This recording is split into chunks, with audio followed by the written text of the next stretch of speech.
وہ ایک وادی سے گزر رہے تھے۔ انہیں کسی عورت کی آہوزاری سنائی دی، مردانہ آوازیں بھی سنائی دی۔ ان سے صاف پتہ چلتا تھا کہ لڑکی پر زبردستی کی جا رہی ہے۔ ایک شتر سوار اترا اور اس چٹان پر چڑھ گیا جس کی دوسری طرف سے آوازیں آ رہی تھیں۔ اس نے چھپ کر دیکھا، ادھر 4 گھوڑے کھڑے تھے اور 4 آدمی بھی تھے، چاروں سوڈانی حبشی تھے۔ ایک بڑی ہی خوبصورت لڑکی تھی جو دوڑی جا رہی تھی۔ ایک حبشی نے اسے پکڑ لیا اور اسے بازوؤں میں دبوچ کر اٹھا لیا اور اسے اپنے ساتھیوں کے درمیان کھڑا کر کے اس کے سامنے گھٹنوں کے بل ہو گیا۔ اس نے اپنے سینے پر ہاتھ باندھ کر کہا، تم مقدس لڑکی ہو، اپنے آپ کو تکلیف میں ڈال کر ہمیں گنہگار نہ کرو۔ دیوتاؤں کا قہر تمہیں جلا ڈالے گا یا ہمیں پتھر بنا دے گا۔ میں مسلمان ہوں، لڑکی نے چلا کر کہا، تمہارے دیوتاؤں پر لعنت بھیجتی ہوں، مجھے چھوڑ دو ورنہ میں تم سب کو خلیفہ کے کتوں سے بوٹی بوٹی کرا دوں گی۔ تم اب خلیفہ کی ملکیت نہیں، ایک حبشی نے اس سے کہا، اب تم اس دیوتا کی ملکیت ہو جس کے ہاتھ میں آسمان کی بجلیوں کا قہر، ناگوں کا زہر اور شیروں کی طاقت ہے۔ اس نے تمہیں پسند کر لیا ہے، اب جو کوئی تمہیں اس سے چھیننے کی کوشش کرے گا اسے صحرا کی ریت جلا کر راکھ کر دے گی۔ ایک حبشی نے دوسرے سے کہا، میں نے تمہیں کہا تھا کہ یہاں نہ رکو مگر تم آرام کرنا چاہتے تھے، اسے بندھا ہوا لے چلتے اور شام سے پہلے پہلے منزل پر پہنچ جاتے۔ کیا ہمارے گھوڑے تھک نہیں گئے تھے؟ حبشی نے جواب دیا، ہم ساری رات کے جاگے ہوئے نہیں تھے، اسے پھر باندھ لو اور چلو۔ اس نے لڑکی کو دبوچ لیا، اچانک اس کی پیٹھ میں ایک تیر اتر گیا، اس کی گرفت لڑکی سے ڈھیلی ہو گئی۔ لڑکی اسے دھکا دے کر بھاگنے لگی تو دوسرے آدمی نے اسے پکڑ کر گھسیٹا اور گھوڑوں کی اوٹ میں ہو گیا۔ ایک اور تیر آیا، ایک آدمی کی گردن میں لگا اور وہ آدمی بری طرح تڑپنے لگا۔ جس آدمی نے لڑکی کو پکڑا تھا وہ گھوڑے کی باک پکڑ کر لڑکی اور گھوڑے کو نشیبی جگہ لے گیا جو بالکل قریب تھی۔ ایک حبشی اور بھی رہ گیا تھا، وہ بھی دوڑ کر نشیب میں اتر گیا۔ یہ تیر اس شتر سوار سنتری نے چلائے تھے جو چٹان پر چڑھ گیا تھا۔ اس نے بعد میں جو بیان دیا اس میں اس نے کہا تھا کہ وہ دیوتاؤں کے نام سے ڈر گیا تھا، لیکن لڑکی نے جب یہ کہا کہ میں مسلمان ہوں اور میں دیوتاؤں پر لعنت بھیجتی ہوں تو سنتری کا ایمان بیدار ہو گیا۔ لڑکی نے جب خلیفہ کا نام لیا تو سنتری سمجھ گیا کہ یہ حرم کی لڑکی ہے۔ اس کا لباس، اس کی شکل و صورت اور اس کی ڈیل ڈول بتا رہی تھی کہ یہ معمولی درجے کی لڑکی نہیں، اسے اغوا کیا جا رہا ہے اور اسے سوڈان میں لے جا کر فروخت کیا جائے گا۔ سنتری کو یہ معلوم تھا کہ تھوڑے دنوں بعد سوڈانی حبشیوں کا ایک میلہ لگنے والا ہے جس میں لڑکیوں کی خرید و فروخت ہوتی ہے۔ فوج کو سلطان ایوبی نے یہ حکم دے رکھا تھا کہ عورت کی عزت کی حفاظت کی جائے گی۔ ایک عورت کی عزت کو بچانے کے لیے 1 درجن آدمیوں کے قتل کی بھی اجازت تھی۔ سنتری نے یہ ساری باتیں سامنے رکھ کر فیصلہ کر لیا کہ اس لڑکی کو بچانا ہے۔ اس نے 2 تیر چلائے اور 2 حبشی مار ڈالے۔ اس نے غلطی یہ کی کہ باقی 2 حبشیوں کو پکڑنے کے لیے نیچے اتر آیا، اپنے اونٹ پر سوار ہوا اور اپنے ساتھیوں کو بتایا کہ بردہ فروشوں کا تعاقب کرنا چاہیے۔ وہ تینوں اونٹوں کو دوڑاتے دوسری طرف گئے مگر انہیں چٹان کا چکر کاٹ کر جانا پڑا۔ اس نے یہ بھی نہ سوچا کہ اونٹ گھوڑے کا تعاقب کر سکتا ہے یا نہیں۔ ان تینوں میں سے تیر کمان صرف اسی سنتری کے پاس تھا، باقی 2 کے پاس برچیاں اور تلواریں تھیں۔ وہ جب اس جگہ پہنچے جہاں لڑکی اور حبشیوں کو دیکھا گیا تھا تو وہاں 2 لاشوں کے سوا کچھ بھی نہ تھا۔ سوڈانی حبشی لڑکی کو بھی لے گئے تھے اور اپنے مرے ہوئے ساتھیوں کے گھوڑوں کو بھی۔ شتر سواروں نے تعاقب میں اونٹ دوڑائے لیکن وہ ٹیلوں اور چٹانوں کا علاقہ تھا، راستہ گھومتا اور مڑتا تھا۔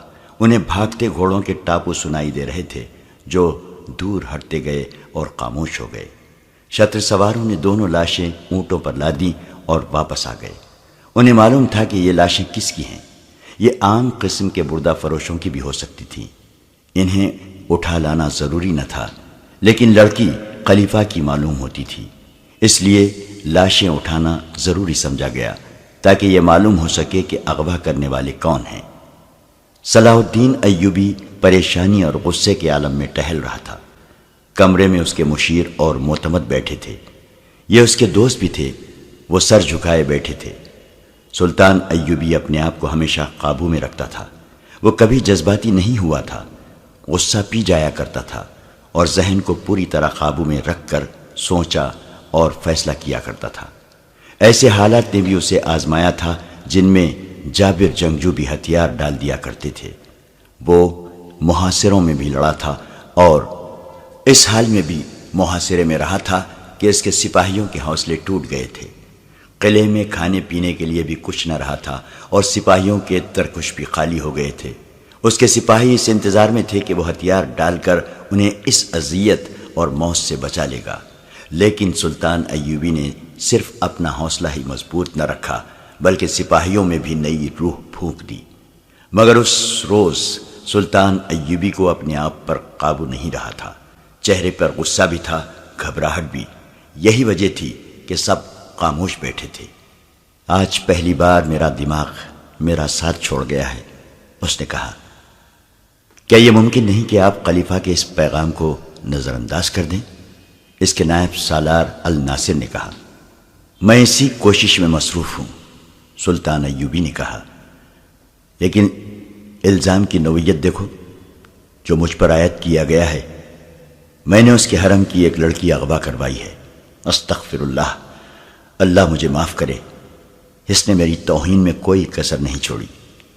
پیغام بلکہ دھمکی قاصد کی زبانی بھیجی ہے۔ وہ مجھے بلا لیا ہوتا، میرے ساتھ براہ راست بات کرتا۔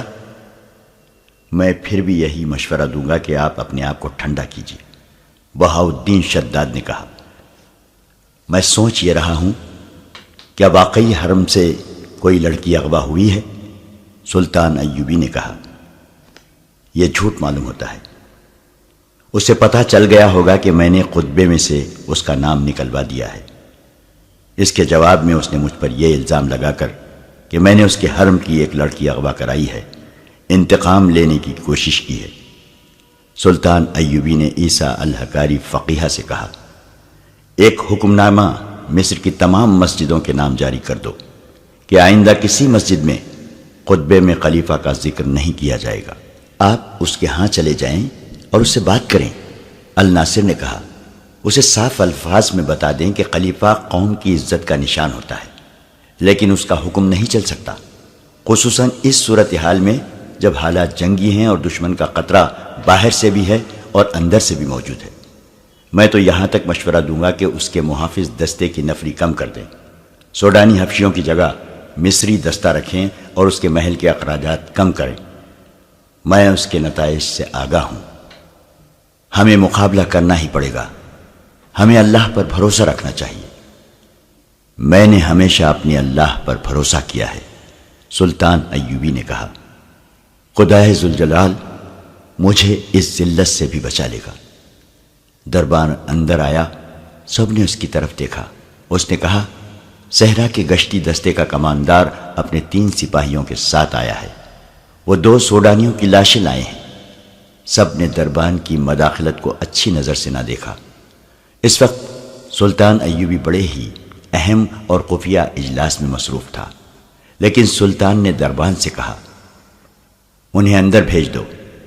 سلطان ایوبی نے اپنے دربان سے کہہ رکھا تھا کہ جب بھی اسے کوئی ملنے آئے وہ اس سے اطلاع دے، اور اگر رات اسے جگانے کی ضرورت محسوس ہو تو فوراً جگا لے۔ سلطان کوئی بات اور کوئی ملاقات التوا میں نہیں ڈالا کرتا تھا۔ عہدیدار اندر آیا، اس کا چہرہ گھر سے اٹا ہوا اور تھکا تھکا نظر آتا تھا۔ سلطان ایوبی نے اسے بٹھایا اور دربان سے کہا کہ اس کے لیے پینے کے لیے کچھ لے آؤ۔ عہدیدار نے سلطان کو بتایا کہ اس کی گشتی سنتریوں نے 4 سوڈانی حبشیوں سے ایک مغویہ لڑکی کو چھڑانے کی کوشش میں 2 کو تیروں سے مار ڈالا اور وہ لڑکی کو اٹھا کر بھاگ گئے ہیں۔ عہدیدار نے بتایا کہ سنتریوں کے بیان کے مطابق لڑکی خانہ بدوش یا کسی عام گھرانے کی نہیں تھی، وہ بہت ہی امیر لگتی تھی اور اس نے کہا تھا کہ وہ خلیفہ کی ملکیت ہے۔ معلوم ہوتا ہے، سلطان ایوبی نے کہا، خدائے ذوالجلال میری مدد کو آ گیا ہے۔ وہ باہر نکل گیا۔ کمرے میں بیٹھے ہوئے سب حاکم اس کے پیچھے چلے گئے۔ باہر زمین پر 2 لاشیں پڑی تھیں۔ ایک لاش پیٹ کے بل تھی، اس کی پیٹھ میں تیر اترا ہوا تھا۔ دوسری لاش کی گردن میں تیر پیوست تھا۔ پاس 3 سپاہی کھڑے تھے۔ انہوں نے امیر مصر کو، جو ان کا سالار اعلیٰ بھی تھا، شاید پہلی بار دیکھا تھا۔ وہ فوجی انداز سے سلام کر کے پرے ہٹ گئے۔ سلطان ایوبی نے ان کے سلام کا صرف جواب ہی نہیں دیا، بلکہ ان سے ہاتھ ملایا اور کہا، یہ شکار کہاں سے مار لائے ہو مومنو؟ اس سنتری نے جس نے چٹان سے تیر چلا کر 2 آدمیوں کو مارا تھا، سلطان ایوبی کو سارا واقعہ پوری تفصیل سے سنا دیا۔ کیا یہ ممکن ہو سکتا ہے کہ وہ لڑکی خلیفہ کی ہی داشتہ ہو؟ سلطان ایوبی نے اپنے مشیروں سے پوچھا۔ معلوم یہی ہوتا ہے، علی بن سفیان نے کہا۔ ان کے خنجر دیکھیے۔ اس نے 2 خنجر سلطان ایوبی کو دکھائے۔ جس وقت سپاہی واقعہ سنا رہا تھا، علی بن سفیان لاشوں کی تلاشی لے رہا تھا۔ انہوں نے سوڈان کا قبائلی لباس پہن رکھا تھا۔ کپڑوں کے اندر ان کے کمر بند تھے، جن کے ساتھ ایک خنجر تھا۔ یہ خلیفہ کے حفاظتی دستے کے خاص ساخت کے خنجر تھے۔ ان کے دستوں پر قصر خلافت کی مہریں لگی ہوئی تھیں۔ علی بن سفیان نے کہا، اگر انہوں نے یہ خنجر چوری نہیں کیے تو یہ دونوں قصر خلافت کے حفاظتی دستے کے سپاہی ہیں۔ یہ کہا جا سکتا ہے کہ لڑکی وہی ہے جو خلیفہ کے حرم سے اغوا ہوئی ہے، اور اغوا کرنے والے خلیفہ کے محافظوں میں سے ہیں۔ لاشیں اٹھاؤ اور خلیفہ کے پاس لے چلو، سلطان ایوبی نے کہا۔ پہلے یقین کر لیا جائے کہ یہ واقعی خلیفہ کے محافظوں میں سے ہیں، علی بن سفیان نے کہا، اور وہاں سے چلا گیا۔ زیادہ وقت نہیں گزرا تھا کہ علی بن سفیان کے ساتھ قصر خلافت کا ایک کماندار آ گیا۔ اسے دونوں لاشیں دکھائی گئیں۔ اس نے فوراً پہچان لیا اور کہا، یہ دونوں محافظ دستے کے سپاہی ہیں، گزشتہ 3 روز سے چھٹی پر تھے۔ ان کی چھٹی 7 دن رہتی تھی۔ کوئی اور سپاہی بھی چھٹی پر ہے؟ سلطان ایوبی نے پوچھا۔ 2 اور ہیں۔ کیا وہ ان کے ساتھ چھٹی پر گئے تھے؟ اکٹھے گئے تھے، کماندار نے جواب دیا، اور ایک ایسا انکشاف کیا جس نے سب کو چونکا دیا۔ اس نے کہا، یہ سوڈان کے ایسے قبیلے سے تعلق رکھتے ہیں جو خون خواری میں مشہور ہے۔ ان میں فرعونوں کے وقت کی کچھ رسمیں چلی آ رہی ہیں۔ یہ قبیلہ ہر 3 سال بعد ایک جشن مناتا ہے۔ یہ ایک میلہ ہوتا ہے جو 3 دن اور 3 راتیں رہتا ہے۔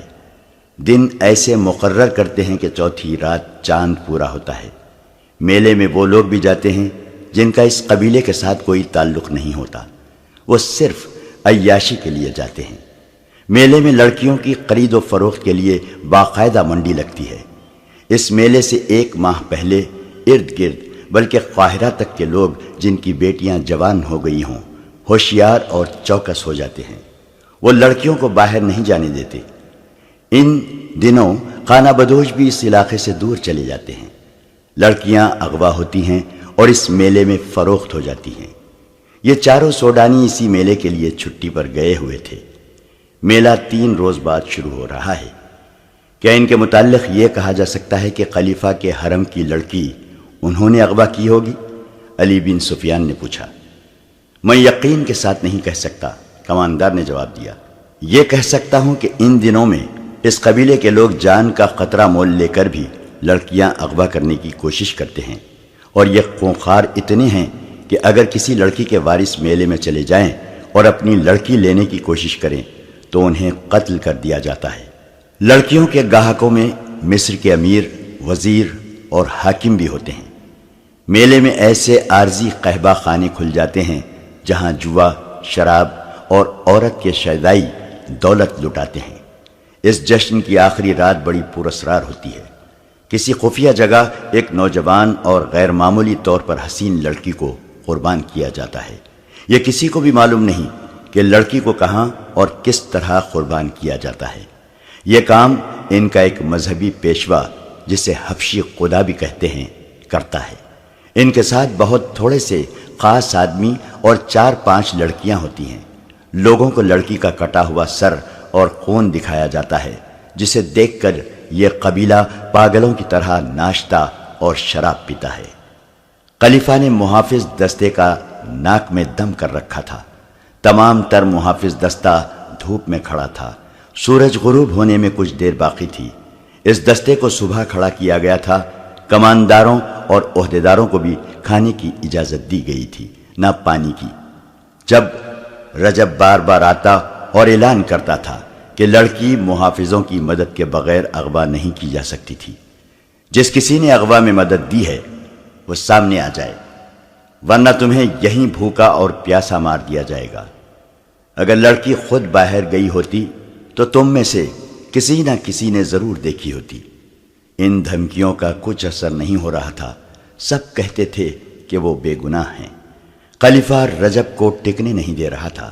اس نے رجب سے کہتا تھا، مجھے لڑکی کا افسوس نہیں، پریشانی یہ ہے کہ جو اتنے کڑے پہرے سے لڑکی کو اغوا کر سکتے ہیں وہ مجھے بھی قتل کر سکتے ہیں۔ مجھے یہ ثبوت چاہیے کہ لڑکی کو صلاح الدین ایوبی نے اغوا کرایا ہے۔ رجب نے ہی اغوا کا بہتان سلطان ایوبی کے سر تھوپا تھا، مگر خلیفہ اسے کہہ رہا تھا کہ ثبوت لاؤ۔ رجب ثبوت کہاں سے لاتا؟ اس کی جان پر بن گئی تھی۔ وہ ایک بار پھر محافظ دستے کے سامنے گیا۔ غصے سے وہ باولا ہوا جا رہا تھا۔ وہ کئی بار دی ہوئی دھمکی ایک بار پھر دینے ہی لگا تھا کہ دروازے پر کھڑے سنتریوں نے دروازے کھول دیے اور اعلان کیا، امیر مصر تشریف لا رہے ہیں۔ بڑے دروازے میں سلطان ایوبی کا گھوڑا داخل ہوا۔ اس کے آگے 2 محافظ سواروں کے گھوڑے تھے، 8 سوار پیچھے تھے، ایک دائیں اور ایک بائیں تھا۔ ان کے پیچھے سلطان ایوبی کے حاکم اور مشیر تھے۔ ان میں علی بن سفیان بھی تھا۔ رجب نے خلیفہ کو اطلاع بھیج دی کہ سلطان صلاح الدین ایوبی آیا ہے۔ سب نے دیکھا کہ سلطان ایوبی کے اس جلوس کے پیچھے 4 پہیوں والی ایک گاڑی تھی، جس کے آگے 2 گھوڑے جٹے ہوئے تھے۔ گاڑی پر 2 لاشیں پڑی تھی، ایک سیدھی دوسری الٹی۔ تیر ابھی تک لاشوں میں اترے ہوئے تھے۔ ان لاشوں کے ساتھ وہ 3 چتر سوار تھے جنہوں نے ان حبشیوں کو مارا تھا۔ خلیفہ باہر آ گیا۔ سلطان ایوبی اور اس کے تمام سوار گھوڑوں سے اترے۔ سلطان ایوبی نے اسی احترام کے ساتھ خلیفہ کو سلام کیا جس احترام کا وہ حقدار تھا۔ جھک کر اس سے مصافحہ کیا اور اس کا ہاتھ چوما۔ مجھے آپ کا پیغام مل گیا تھا کہ میں آپ کی حرم کی لڑکی واپس کر دوں۔ سلطان ایوبی نے کہا، میں آپ کے 2 محافظوں کی لاشیں لایا ہوں۔ یہ لاشیں مجھے بے گناہ ثابت کر دیں گی، اور میں حضور کی خدمت اقدس میں یہ گزارش کرنا ضروری سمجھتا ہوں کہ صلاح الدین ایوبی آپ کی فوج کا سپاہی نہیں ہے۔ جس خلافت کی آپ نمائندگی کر رہے ہیں وہ اس کا بھیجا ہوا ہے۔ خلیفہ نے صلاح الدین ایوبی کے تیور بھانپ لیے۔ اس فاطمی خلیفہ کا ضمیر گناہوں کے بوجھ سے کراہ رہا تھا۔ وہ سلطان ایوبی کی باروب اور پرجلال شخصیت کا سامنا کرنے کے قابل نہیں تھا۔ اس نے سلطان ایوبی کے کندھے پر ہاتھ رکھ کر کہا، میں تمہیں اپنے بیٹوں سے زیادہ عزیز سمجھتا ہوں صلاح الدین، اندر آؤ۔ میری حیثیت ابھی ملزم کی ہے، سلطان ایوبی نے کہا۔ مجھے ابھی صفائی پیش کرنی ہے کہ میں اغوا کا ملزم نہیں ہوں۔ خدائے ذوالجلال نے میری مدد فرمائی ہے اور 2 لاشیں بھیجی ہیں۔ یہ لاشیں بولیں گی نہیں، ان کی خاموشی اور ان میں اترے ہوئے تیر گواہی دیں گے کہ صلاح الدین ایوبی اس جرم کا مجرم نہیں ہے جو قصر خلافت میں سرزد ہوا ہے۔ میں جب تک اپنے آپ کو بے گناہ ثابت نہ کر لوں گا اندر نہیں جاؤں گا۔ وہ لاشوں کی طرف چل پڑا۔ خلیفہ کھچا ہوا اس کے پیچھے پیچھے گیا۔ تھوڑی دور 400-450 نفری کا محافظ دستہ کھڑا تھا۔ سلطان ایوبی نے لاشیں اٹھا کر اس دستے کے سامنے رکھ دیں اور بلند آواز سے کہا، 8 سپاہی آگے آؤ اور لاشوں کو دیکھ کر بتاؤ کہ یہ کون ہے۔ پہلے کماندار اور عہدیدار آئے۔ انہوں نے لاشیں دیکھ کر ان کے نام بتائے اور کہا، یہ ہمارے دستے کے سپاہی تھے۔ ان کے بعد 8 سپاہی آئے۔ انہوں نے بھی لاشوں کو دیکھ کر کہا کہ یہ ان کے ساتھی تھے۔ 8 اور سپاہی آئے، پھر 8 اور آئے۔ اس طرح 8 سپاہی آتے رہے اور بتاتے رہے کہ یہ لاشیں ان کے فلاں فلاں ساتھیوں کی ہیں۔ صلاح الدین خلیفہ نے کہا، میں نے مان لیا ہے کہ یہ لاشیں قصر خلافت کے 2 محافظوں کی ہیں۔ میں اس سے آگے سننا چاہتا ہوں کہ انہیں کس نے ہلاک کیا ہے۔ صلاح الدین نے اس گشتی سنتری سے جس نے انہیں ہلاک کیا تھا کہا کہ اپنا بیان دہرائے۔ اس نے سارا واقعہ خلیفہ کو سنا دیا۔ وہ ختم کر چکا تو سلطان ایوبی نے خلیفہ سے کہا، لڑکی میرے پاس نہیں لائی گئی، وہ سوڈانی حبشیوں کے میلے میں فروخت ہونے کے لیے گئی ہے۔ خلیفہ کھسیانہ ہوا جا رہا تھا۔ اس نے سلطان ایوبی سے کہا کہ وہ اندر چلے۔ سلطان ایوبی نے اندر جانے سے انکار کر دیا اور کہا، میں اس لڑکی کو زندہ یا مردہ برآمد کر کے آپ کے حضور حاضری دوں گا۔ میں ابھی اتنا ہی کہوں گا کہ حرم کی ایک ایسی لڑکی کا اغوا جو تحفے کے طور پر آئی تھی اور جو آپ کی منکوحہ بیوی نہیں داشتہ تھی، میرے لیے ذرہ برابر بھی اہمیت نہیں رکھتی۔ خداوند تعالیٰ نے مجھے اس سے اہم فرائض سونپے ہیں۔ میری پریشانی یہ نہیں کہ ایک لڑکی اغوا ہو گئی ہے، خلیفہ نے کہا، اصل پریشانی یہ ہے کہ اس طرح لڑکیاں اغوا ہونے لگیں تو ملک میں قانون کا کیا حشر ہوگا، اور میری پریشانی یہ ہے کہ سلطنت اسلامیہ اغوا ہو رہی ہے۔ سلطان ایوبی نے کہا، آپ زیادہ پریشان نہ ہوں، میرا شعبہ سراغ رسانی لڑکی کو برآمد کرنے کی پوری کوشش کرے گا۔ خلیفہ سلطان ایوبی کو ذرا سا پرے لے گیا اور کہا، صلاح الدین، میں ایک عرصے سے دیکھ رہا ہوں کہ تم مجھ سے کھچے کھچے رہتے ہو۔ میں نجم الدین ایوب سلطان ایوبی کے والد محترم کا بہت احترام کرتا ہوں، مگر تمہارے دل میں میرے لیے ذرہ برابر بھی احترام نہیں ہے، اور مجھے آج بتایا گیا ہے کہ جامع مسجد کے خطیب امیر العالم نے یہ گستاخی کی ہے کہ خطبے سے میرا نام ہٹا دیا ہے۔ مجھے رجب نے بتایا ہے کہ میں اسے اس گستاخی کی سزا دے سکتا ہوں۔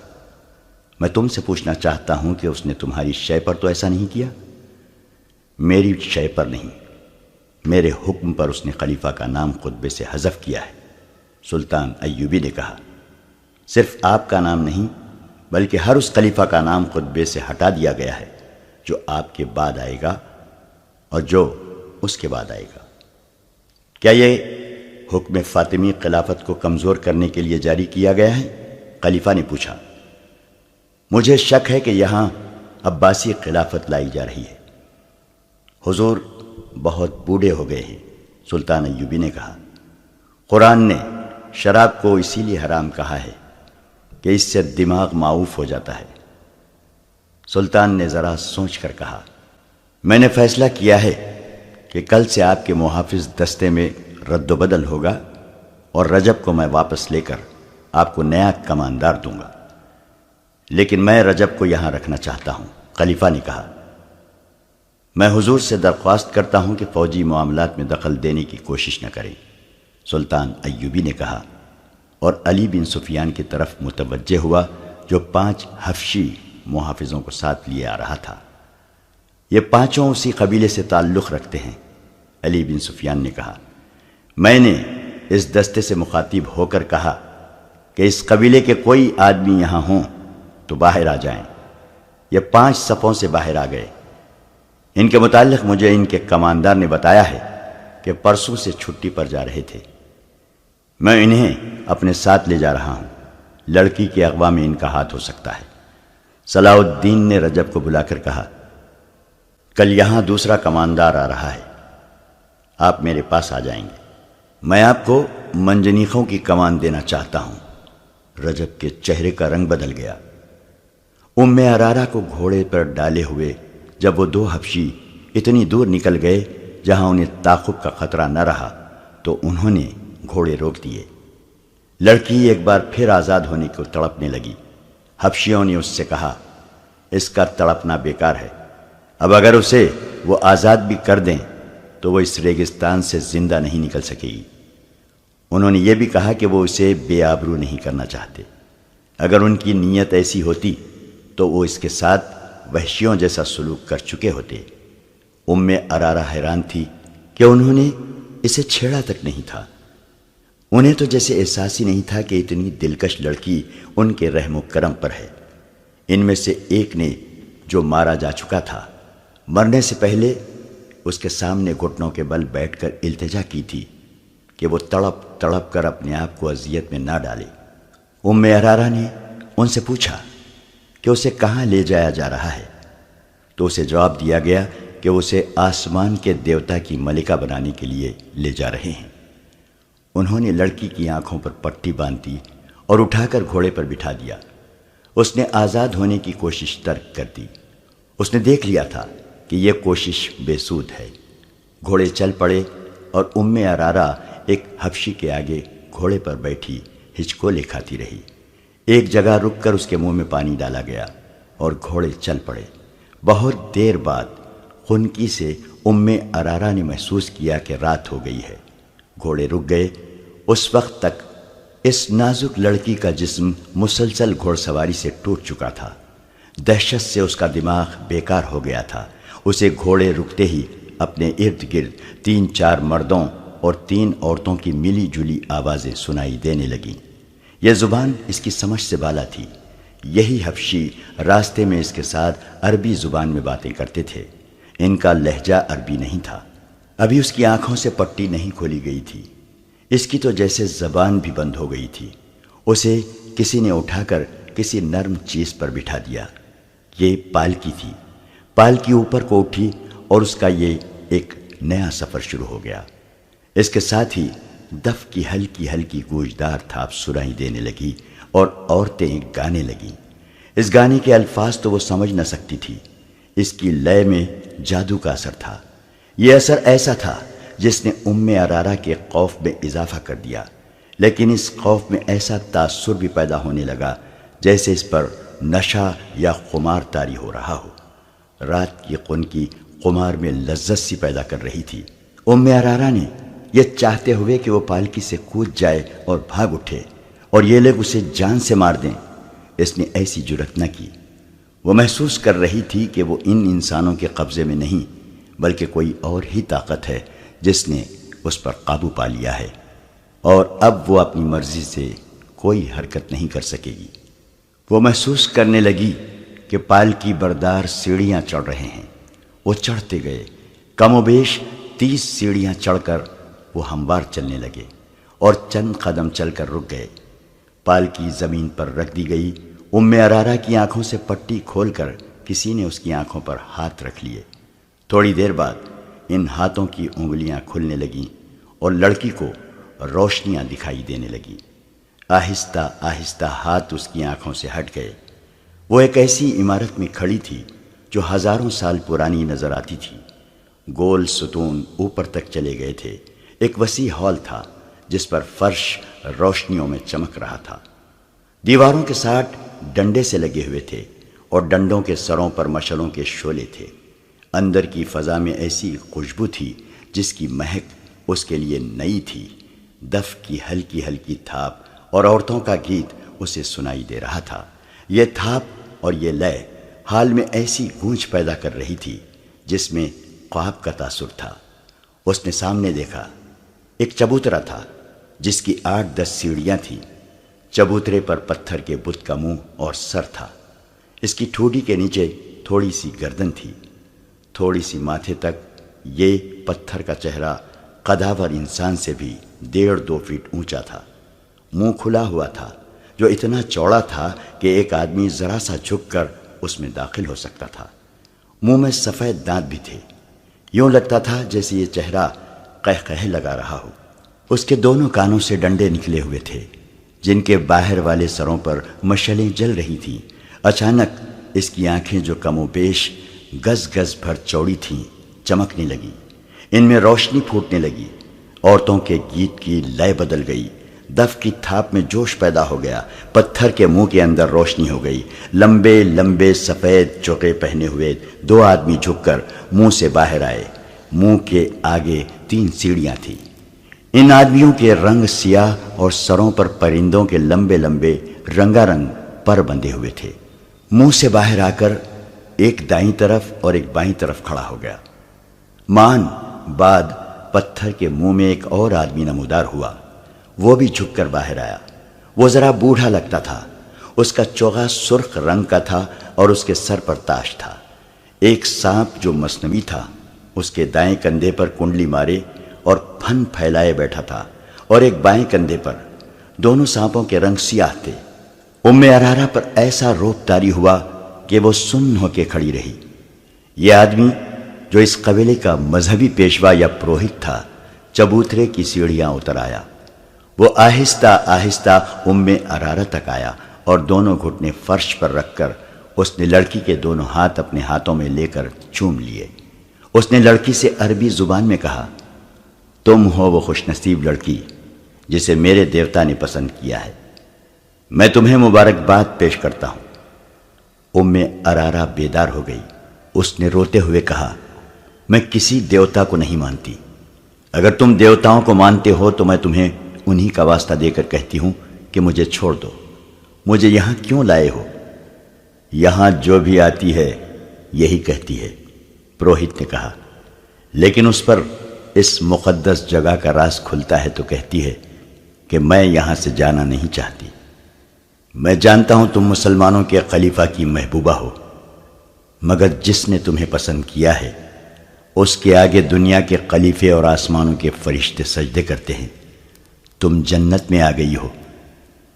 اس نے چوغے کے اندر سے ایک پھول نکالا اور ارارا کی ناک کے ساتھ لگا دیا۔ ارارا حرم کی شہزادی تھی۔ اس نے ایسے ایسے عطر سونگے تھے جو اس جیسی شہزادیوں کے سوا اور کوئی خواب میں بھی نہیں سونگ سکتا تھا، مگر اس پھول کی بو اس کے لیے انوکھی تھی۔ یہ بو اس کی روح تک اتر گئی۔ اس کی سوچوں کا رنگ ہی بدل گیا، اس کی نظروں کے زاویے بدل گئے۔ پروہت نے کہا، یہ دیوتا کا تحفہ ہے، اور اس نے پھول اس کی ناک سے ہٹا لیا۔ ارارا نے ہاتھ آہستہ آہستہ آگے کیا اور پروہت کا پھول والا ہاتھ پکڑ کر اپنی ناک کے قریب لے آئی۔ پھول سونگ کر خمار آلود آواز میں بولی، کتنا دل نشین تحفہ ہے، آپ یہ مجھے دیں گے نہیں؟ کیا تم نے تحفہ قبول کر لیا ہے؟ پروہت نے پوچھا۔ اس کے ہونٹوں پر مسکراہٹ تھی۔ ہاں، ارارا نے جواب دیا، میں نے یہ تحفہ قبول کر لیا ہے۔ اس نے پھول کو ایک بار پھر سونگا اور اس نے آنکھیں بند کر لی، جیسے اس کی مہک کو اپنے وجود میں جذب کرنے کی کوشش کر رہی ہو۔ دیوتا نے بھی تمہیں قبول کر لیا ہے، پروہت نے کہا اور پوچھا، تم اب تک کہاں تھی؟ لڑکی اس سوچ میں پڑ گئی جیسے کچھ یاد کرنے کی کوشش کر رہی ہو۔ سر ہلا کر بولی، میں یہیں تھی۔ نہیں، میں ایک اور جگہ تھی۔ مجھے یاد نہیں کہ میں کہاں تھی۔ تمہیں یہاں کون لایا ہے؟ کوئی بھی نہیں، ارارا نے جواب دیا، میں خود آئی ہوں۔ تم گھوڑے پر نہیں آئی تھی؟ نہیں، لڑکی نے جواب دیا، میں اڑتی ہوئی آئی ہوں۔ کیا راستے میں صحرا اور پہاڑ اور جنگل اور ویرانے نہیں تھے؟ نہیں تو، لڑکی نے بچوں کی سی شوخی سے جواب دیا، ہر طرف سبزہ زار اور پھول تھے۔ تمہاری آنکھوں پر کسی نے پٹی نہیں باندھی تھی؟ پٹی؟ نہیں تو، لڑکی نے جواب دیا، میری آنکھیں کھلی ہوئی تھی اور میں نے رنگ برنگے پرندے دیکھے تھے، پیارے پیارے پرندے۔ پروہت نے اپنی زبان میں بلند آواز سے کچھ کہا۔ ارارا کے عقب سے 4 لڑکیاں آئیں۔ انہوں نے اس کے کپڑے اتار دیے۔ وہ مادر زاد ننگی ہو گئی۔ اس نے مسکرا کر پوچھا، دیوتا مجھے اس حالت میں پسند کریں گے؟ پروہت نے کہا، نہیں، تمہیں دیوتا کے پسند کے کپڑے پہنائے جائیں گے۔ لڑکیوں نے اس کے کندھوں پر چادر سی ڈال دی جو اتنی چوڑی تھی کہ کندھوں سے پاؤں تک اس کا جسم مستور ہو گیا۔ اس چادر کے کناروں پر رنگدار رسیوں کے ٹکڑے تھے۔ چادر آگے کر کے ان ٹکڑوں کو گانٹھیں دے دی گئیں اور چادر نہایت موزوں چغا بن گئی۔ ارارا کے بال ریشم جیسے ملائم اور سیاہی مائل بھورے تھے۔ ایک لڑکی نے اس کے بالوں میں کنگھی کر کے اس کے شانوں پر پھیلا دیے اور اس کا حسن اور زیادہ بڑھ گیا۔ پروہت نے اسے مسکرا کر دیکھا اور گھوم کر پتھر کے محیب چہرے کی طرف چل پڑا۔ 2 لڑکیوں نے ارارا کے ہاتھ تھام لیے اور پروہت کے پیچھے پیچھے چل پڑی۔ ارارا شہزادیوں کی طرح چل پڑی۔ اس نے ادھر ادھر نہیں دیکھا کہ ماحول کیسا ہے، اس کی چال میں اور ہی شان تھی۔ عورتوں کا راگ اسے پہلے سے زیادہ طلسماتی اور پرسوز معلوم ہونے لگا۔ وہ پروہت کے پیچھے ہاتھ لڑکیوں کے ہاتھوں پر رکھے چبوترے کی سیڑھیاں چڑھنے لگی۔ پروہت پتھر کے پہاڑ جیسے چہرے کے منہ میں داخل ہو گیا۔ ارارا بھی 3 سیڑھیاں چڑھ کر پتھر کے منہ میں جھک کر داخل ہو گئی۔ دونوں لڑکیاں وہیں کھڑی رہیں۔ ارارا کا ہاتھ پروہت نے تھام لیا۔ منہ کی چھت اتنی اونچی تھی کہ وہ سیدھے چل رہے تھے۔ حلق میں پہنچے تو آگے سیڑھیاں تھیں۔ وہ سیڑھیاں اتر گئے۔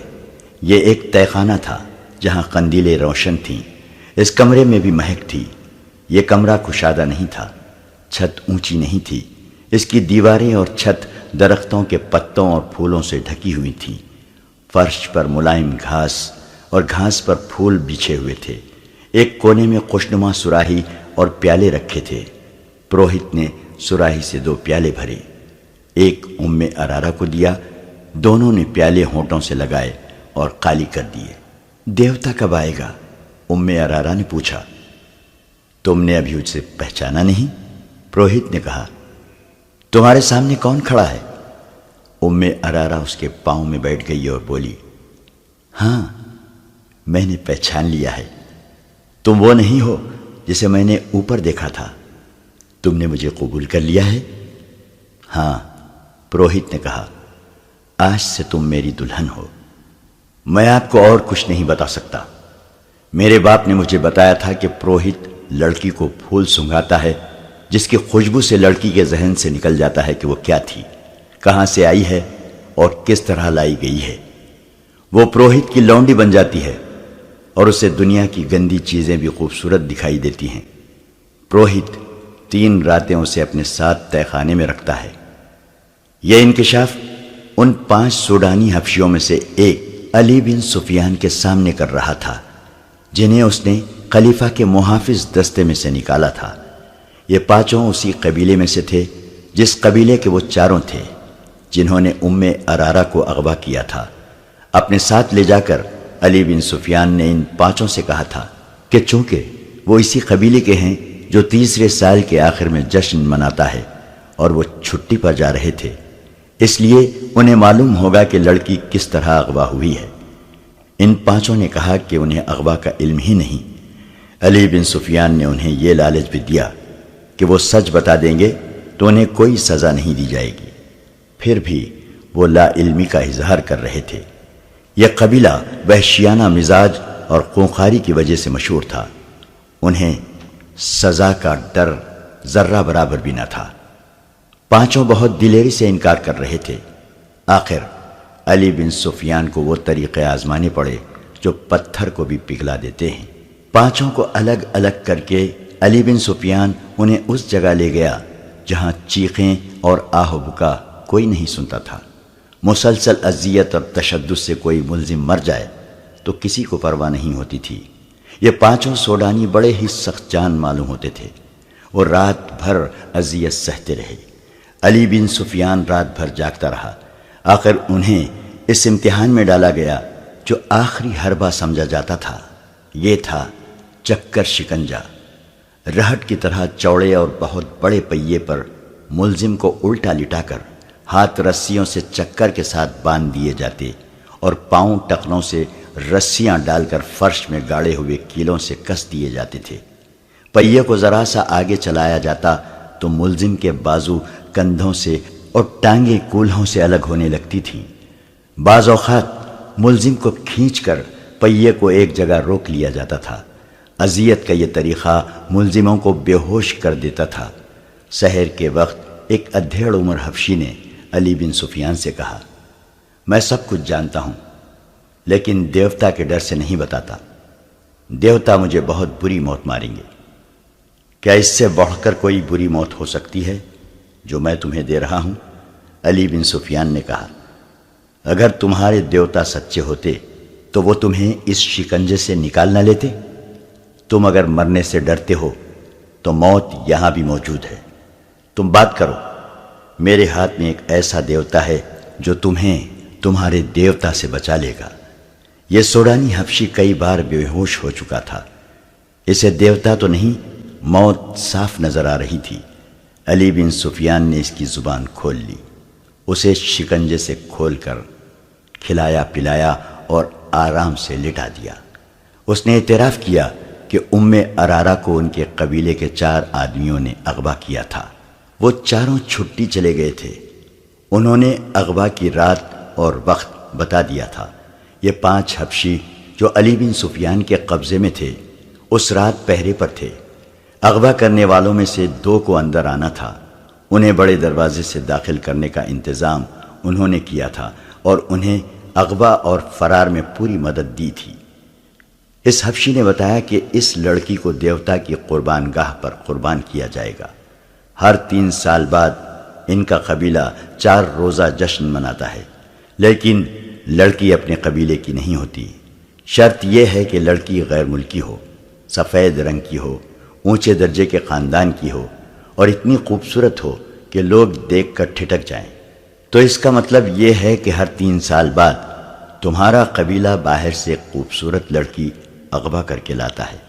علی بن سفیان نے پوچھا، نہیں، یہ غلط ہے۔ سوڈانی حبشی نے جواب دیا، 3 سال بعد صرف میلہ لگتا ہے۔ لڑکی کی قربانی 5 میلوں کے بعد یعنی ہر 15 سال بعد دی جاتی ہے۔ مشہور یہی ہے کہ ہر 3 سال بعد لڑکی قربان کی جاتی ہے۔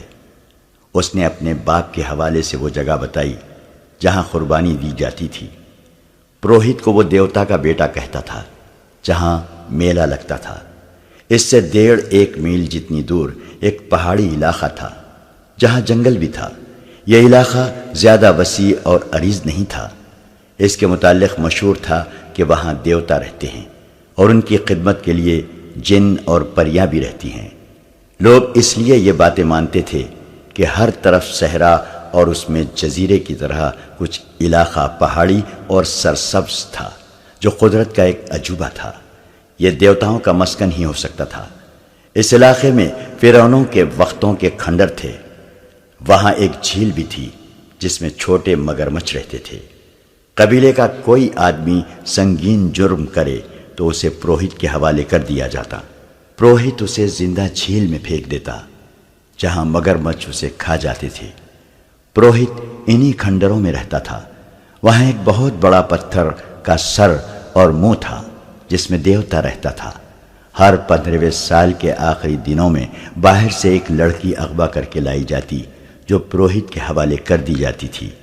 پروہت لڑکی کو ایک پھول سنگھاتا تھا جس کی خوشبو سے لڑکی کے ذہن سے نکل جاتا تھا کہ وہ کیا تھی، کہاں سے آئی تھی اور اسے کون لایا تھا۔ اس پھول میں کوئی نشہ آور بو ڈالی جاتی تھی جس کے اثر سے وہ پروہت کو دیوتا اور اپنا خاوند سمجھ لیتی تھی۔ اسے وہاں کی گندی چیزیں بھی خوبصورت دکھائی دیتی تھیں۔ لڑکی کی قربانی انہی کھنڈرات میں دی جاتی تھی۔ لڑکی کو پروہت تہہ خانے میں اپنے ساتھ رکھتا تھا۔ اس جگہ 4 مرد اور 4 خوبصورت لڑکیاں رہتی تھیں۔ ان کے سوا اور کسی کو پہاڑوں کے اندر جانے کی اجازت نہیں تھی۔ لڑکی کو جب قربان گاہ پر لے جایا جاتا تھا تو اسے احساس ہی نہیں ہوتا تھا کہ اس کی گردن کاٹ دی جائے گی۔ وہ فخر اور خوشی سے مرتی تھی۔ اس کا دھڑ مگرمچھوں کی جھیل میں پھینک دیا جاتا اور بال کاٹ کر قبیلے کے ہر گھر میں تقسیم کر دیے جاتے تھے۔ ان بالوں کو مقدس سمجھا جاتا تھا۔ لڑکی کا سر خشک ہونے کے لیے رکھ دیا جاتا تھا۔ جب گوشت ختم ہو کر صرف کھوپڑی رہ جاتی تو اسے ایک غار میں رکھ دیا جاتا تھا۔ لڑکی کسی کو دکھائی نہیں جاتی تھی۔ 15 سال پورے ہو رہے ہیں اب کہ لڑکی کی قربانی دی جائے گی۔ اس حبشی نے کہا، ہم 9 آدمی مصر کی فوج میں بھرتی ہوئے تھے۔ ہمیں چونکہ نڈر اور وحشی سمجھا جاتا ہے اس لیے ہمیں خلیفہ کے محافظ دستے کے لیے منتخب کر لیا گیا۔ 2 مہینے گزرے، ہم نے اس لڑکی کو دیکھا۔ ایسی خوبصورت لڑکی ہم نے کبھی نہیں دیکھی تھی۔ ہم سب نے فیصلہ کر لیا کہ اس لڑکی کو اٹھا لے جائیں گے اور قربانی کے لیے پیش کریں گے۔ ہمارے ایک ساتھی نے جو کل مارا گیا ہے اپنے گاؤں جا کر قبیلے کے بزرگ کو بتا دیا تھا کہ اس بار قربانی کے لیے ہم لڑکی لائیں گے۔ ہم نے لڑکی کو اغوا کر لیا۔ یہ قصہ صلاح الدین ایوبی کو سنایا گیا تو وہ گہری سوچ میں کھو گیا۔ علی بن سفیان اس کے حکم کا منتظر تھا۔ سلطان ایوبی نے نقشہ دیکھا اور کہا، اگر جگہ یہ ہے تو یہ ہماری عملداری سے باہر ہے۔ تم نے شہر کے پرانے لوگوں سے جو معلومات حاصل کی ہیں ان سے یہ ثابت ہوتا ہے کہ فرعون تو صدیاں گزرے مر گئے ہیں، لیکن فرعونیت ابھی باقی ہے۔ بحیثیت مسلمان ہم پر یہ فرض عائد ہوتا ہے کہ ہم اگر دور نہ پہنچ سکیں تو قریبی پڑوس سے تو کفر اور شرک کا خاتمہ کریں۔ آج تک معلوم نہیں کتنے والدین کی معصوم بیٹیاں قربان کی جا چکی ہیں، اور اس میلے میں کتنی بیٹیاں اغوا ہو کر فروخت ہو جاتی ہیں۔ ہمیں دیوتاؤں کا تصور ختم کرنا ہے۔ لوگوں کو دیوتاؤں کا تصور دے کر نام نہاد مذہبی پیشوا لڑکیاں اغوا کروا کے بدکاری اور عیاشی کرتے ہیں۔ میرے مخبروں کی اطلاعوں نے یہ بیہودہ انکشاف کیا ہے کہ ہماری فوج کے کئی کماندار اور مصر کے پیسے والے لوگ اس میلے میں جاتے اور لڑکیاں خریدتے یا چند دنوں کے لیے کرائے پر لاتے ہیں۔ علی بن سفیان نے کہا، کردار کی تباہی کے علاوہ یہ خطرہ بھی ہے کہ سوڈانیوں کی برطرف فوج کے عسکری اس میلے میں زیادہ تعداد میں جاتے ہیں۔ ہماری فوج اور ہمارے دوسرے لوگوں کا سوڈانی سابقہ فوجیوں کے ساتھ ملنا جلنا اور جشن منانا ٹھیک نہیں ہے۔ یہ مشترکہ تفریح ملک کے لیے خطرناک ثابت ہو سکتی ہے۔ علی بن سفیان نے ذرا جھجک کر کہا، اور لڑکی کو قربان ہونے سے پہلے بچانا اور خلیفہ کے حوالے کرنا اس لیے بھی ضروری ہے کہ اسے معلوم ہو جائے کہ اس نے آپ پر اغوا کا جو الزام عائد کیا ہے وہ کتنا بے بنیاد اور لغو ہے۔ مجھے اس کی کوئی پرواہ نہیں علی، سلطان ایوبی نے کہا، میری توجہ اپنی ذات پر نہیں۔ مجھے کوئی کتنا ہی حقیر کہے، میں اسلام کی عظمت کے فروغ اور تحفظ کو بھول نہیں سکتا۔ میری ذات کچھ بھی نہیں، اور تم بھی یاد رکھو علی، اپنی ذات سے توجہ ہٹا کر سلطنت کے استحکام اور فلاح و بہبود پر مرکوز کر دو۔ اسلام کی عظمت کا امین خلیفہ ہوا کرتا تھا، مگر وقت گزرنے کے ساتھ ساتھ خلیفہ اپنی ذات میں گم ہوتے گئے اور اپنے نفس کا شکار ہو گئے۔ اب ہماری خلافت اسلام کی بہت بڑی کمزوری بن گئی ہے۔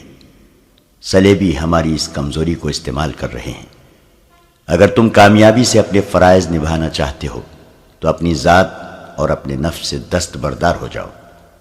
خلیفہ نے مجھ پر جو الزام عائد کیا ہے اسے میں نے بڑی مشکل سے برداشت کیا ہے۔ میں اونچے وار کا جواب دے سکتا تھا، مگر میرا وار بھی اونچا ہوتا، پھر میں ذاتی سیاست بازی میں الجھ جاتا۔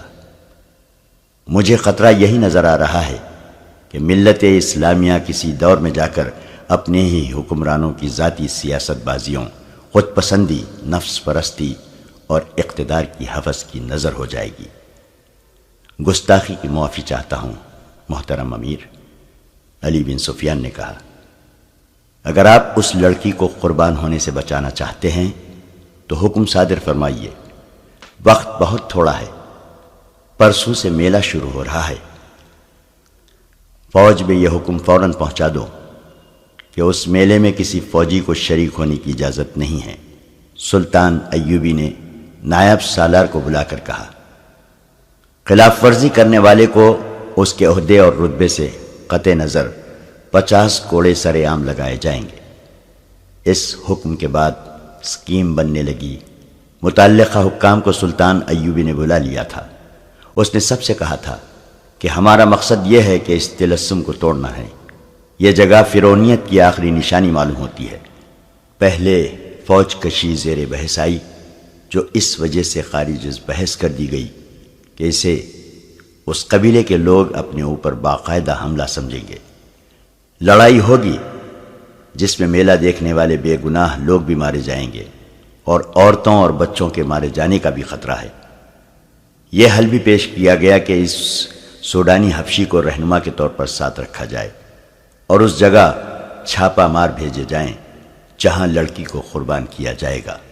سلطان ایوبی نے حبشی کو ساتھ لے جانا پسند نہیں کیا کیونکہ دھوکے کا خطرہ تھا۔ اس وقت تک سلطان ایوبی کے حکم کے مطابق چھاپا ماروں اور شب کو مارنے والوں کا ایک دستہ تیار کیا جا چکا تھا۔ اسے مسلسل جنگی مشقوں سے تجربہ کار بنا دیا گیا تھا کہ وہ جابازوں کا دستہ تھا جنہیں جذبے کے لحاظ سے اس قدر پختہ بنا دیا گیا تھا کہ وہ اس پر فخر محسوس کرنے لگے کہ انہیں جس مہم پر بھیجا جائے گا اس سے وہ زندہ واپس نہیں آئیں گے۔ نائب سالار الناصر اور علی بن سفیان کے مشوروں سے یہ طے ہوا کہ صرف 12 چھاپا مار اس پہاڑی جگہ کے اندر جائیں گے جہاں پروہت رہتا ہے اور لڑکی قربان کی جاتی ہے۔ حبشی کی دی ہوئی معلومات کے مطابق اس رات میلے میں زیادہ رونق ہوتی ہے کیونکہ وہ میلے کی آخری رات ہوتی ہے۔ قبیلے کے لوگوں کے سوا کسی اور کو معلوم نہیں ہوتا کہ لڑکی قربان کی جا رہی ہے۔ جسے معلوم ہوتا ہے وہ یہ نہیں جانتا کہ قربان گاہ کہاں ہے۔ ان معلومات کی روشنی میں یہ طے کیا گیا کہ 500 سپاہی میلہ دیکھنے والوں کے بھیس میں تلواروں وغیرہ سے مسلح ہو کر اس رات میلے میں موجود ہوں گے۔ ان میں سے 200 کے پاس تیر کمان ہوں گے۔ اس زمانے میں ان ہتھیاروں پر پابندی نہیں تھی۔ چھاپا ماروں کے ذہنوں میں واضح تصور کی صورت میں جو جگہ نقش کر دی جائے گی وہ براہ راست حملہ نہیں کریں گے۔ چھاپا ماروں کی طرح پہاڑی علاقے میں داخل ہوں گے، پہرے داروں کو خاموشی سے ختم کریں گے اور اصل جگہ پہنچ کر اس وقت حملہ کریں گے جب لڑکی قربان گاہ میں لائی جائے گی۔ اس سے قبل حملے کا یہ نقصان ہو سکتا ہے کہ لڑکی کو تہہ خانے ہی میں غائب یا ختم کر دیا جائے گا۔ یہ معلوم ہو گیا تھا کہ قربانی آدھی رات کے وقت پورے چاند میں دی جاتی ہے۔ 500 سپاہیوں کو اس وقت تک پہلے قربان گاہ والی پہاڑی کے ارد گرد پہنچنا تھا۔ چھاپا ماروں کے لیے گھیرے میں آ جانے یا مہم میں ناکام ہونے کی صورت میں یہ ہدایت دی گئی کہ وہ فلیتے والا ایک آتشی تیر اوپر کو چلائیں گے۔ اس تیر کا شعلہ دیکھ کر یہ 500 نفری حملہ کر دے گی۔ اسی وقت 12 جانباز منتخب کر لیے گئے اور اس فوج میں سے جو 2 سال پہلے نور الدین زنگی نے سلطان ایوبی کی مدد کے لیے بھیجی تھی، 500 ذہین اور بے خوف سپاہی، عہدیدار اور کماندار منتخب کر لیے گئے۔ یہ لوگ عرب سے آئے تھے۔ مصر اور سوڈان کی سیاست بازیوں اور عقائد کا ان پر کچھ اثر نہ تھا۔ وہ صرف اسلام سے آگاہ تھے اور یہی ان کا عقیدہ تھا۔ وہ ہر اس عقیدے کے خلاف اٹھ کھڑے ہوتے تھے جسے وہ غیر اسلامی سمجھتے تھے۔ انہیں بتایا گیا کہ وہ ایک باطل عقیدے کے خلاف لڑنے جا رہے ہیں اور ہو سکتا ہے کہ انہیں اپنے سے زیادہ نفری سے مقابلہ کرنا پڑے اور لڑائی خونریز ہو، اور یہ بھی ہو سکتا ہے کہ ان کے سامنے کوئی ٹھہر ہی نہ سکے اور بغیر لڑائی کے مہم سر ہو جائے۔ انہیں اسکیم سمجھا دی گئی اور ان کے ذہنوں میں پہاڑی علاقے کا اور ان پہاڑوں کی بلندی جو زیادہ نہیں تھی اور ان میں گھری ہوئی قربان گاہ کا تصور بٹھا دیا گیا۔ 12 جابانزوں کو بھی ان کے ہدف کا تصور دیا گیا۔ انہیں ٹریننگ بڑی سختی سے دی گئی تھی۔ پہاڑیوں پر چڑھنا اور ریگستانوں میں دوڑنا، بھوک اور پیاس اونٹ کی طرح برداشت کرنا ان کے لیے مشکل نہیں تھا۔ قربانی کی رات کو 6 روز باقی تھے۔ 3 دن اور 3 راتیں چھاپا ماروں اور 500 سپاہیوں کو مشق کرائی گئی۔ چوتھے روز چھاپا ماروں کو اونٹوں پر روانہ کر دیا گیا۔ اونٹوں کی میانہ چال سے 1 دن اور آدھی رات کا سفر تھا۔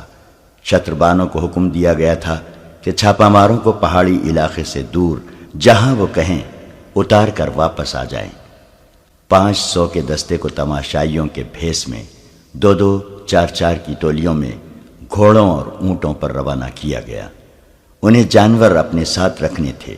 ان کے ساتھ ان کے کماندار بھی اس بھیس میں چلے گئے۔ میلے کی آخری رات تھی۔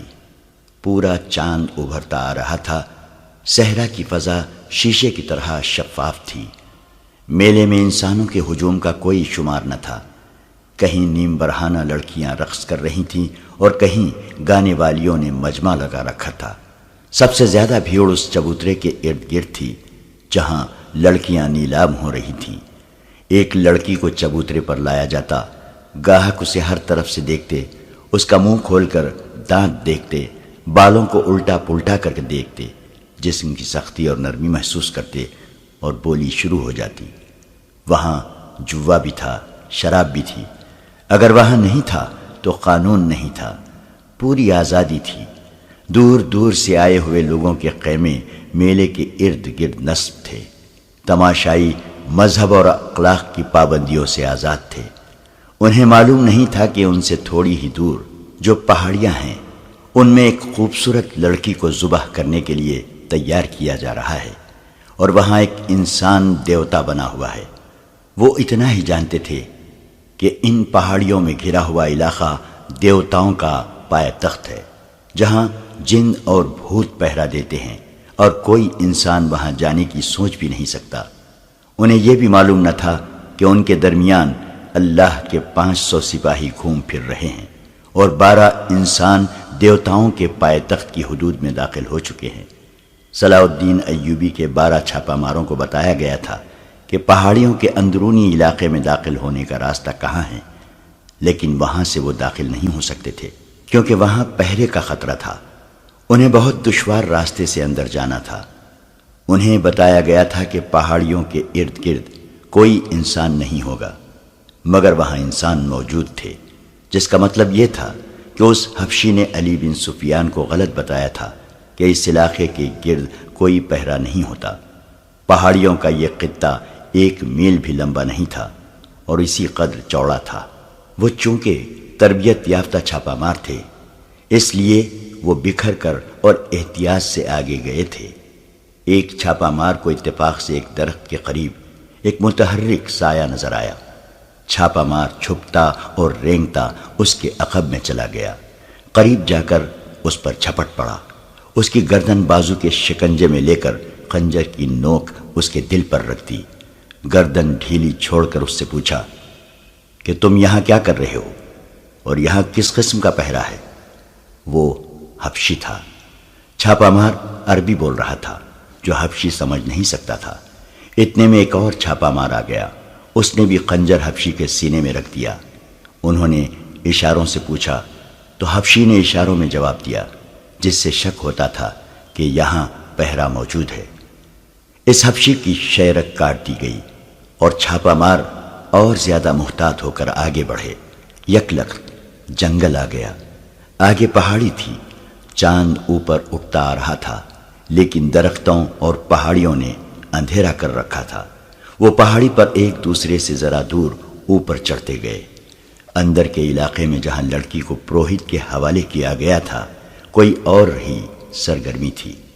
پتھر کے چہرے کے سامنے چبوترے پر ایک قالین بچھا ہوا تھا، اس پر چوڑے پھل والی تلوار رکھی تھی۔ اس کے قریب ایک چوڑا برتن رکھا تھا اور قالین پر پھول بکھرے ہوئے تھے۔ اس کے قریب آگ جل رہی تھی۔ چبوترے کے چاروں کناروں پر دیے جلا کر چراغاں کیا گیا تھا۔ وہاں 4 لڑکیاں گھوم پھر رہی تھیں۔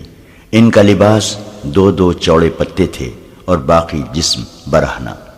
4 حبشی تھے جنہوں نے کندھوں سے ٹخنوں تک سفید چادریں لپیٹ رکھی تھی۔ ارارا تہہ خانے میں پروہت کے ساتھ تھی۔ پروہت اس کے بالوں سے کھیل رہا تھا اور وہ مخمور آواز میں کہہ رہی تھی، میں انگوک کی ماں ہوں، تم انگوک کے باپ ہو۔ میرے بیٹے مصر اور سوڈان کے بادشاہ بنیں گے، میرا خون انہیں پلا دو، میرے لمبے لمبے سنہرے بال ان کے گھروں میں رکھ دو۔ تم مجھ سے دور کیوں ہٹ گئے ہو؟ میرے قریب آؤ۔ پروہت اس کے جسم پر تیل کی طرح کوئی چیز ملنے لگا۔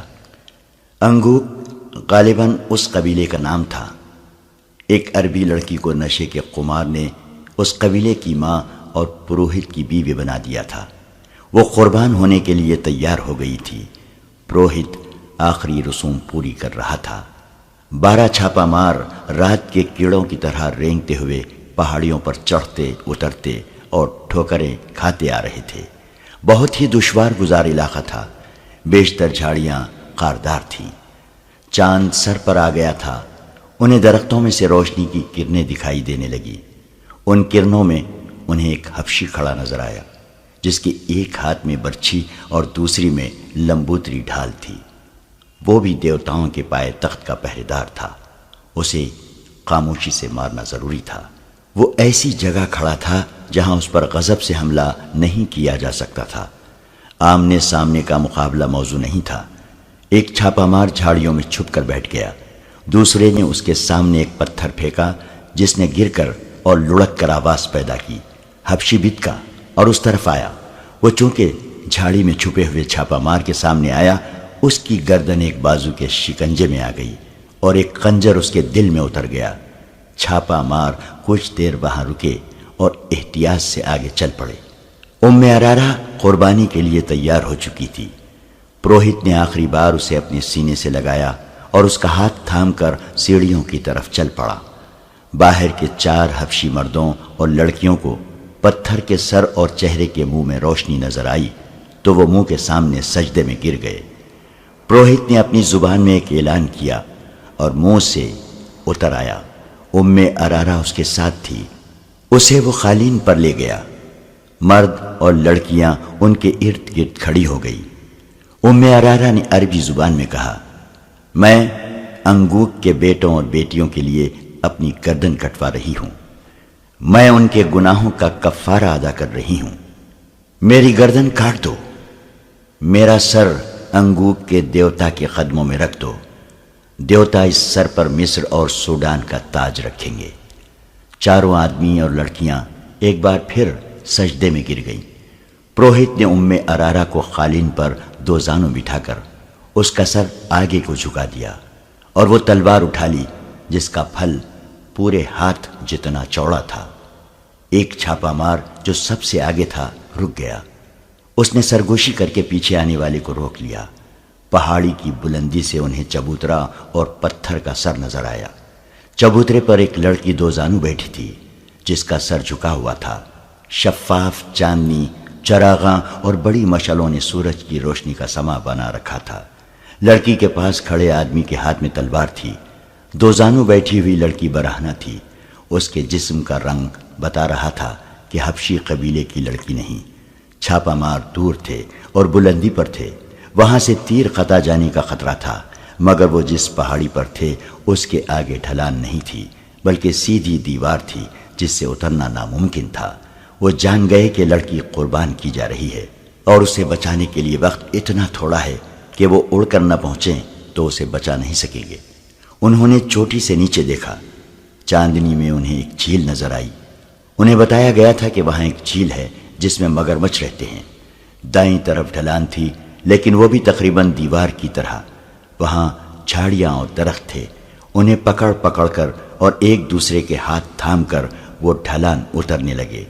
ان میں سے آخری جانباز نے اتفاق سے سامنے دیکھا۔ چاندنی میں سامنے کی چوٹی پر اسے ایک حبشی کھڑا نظر آیا۔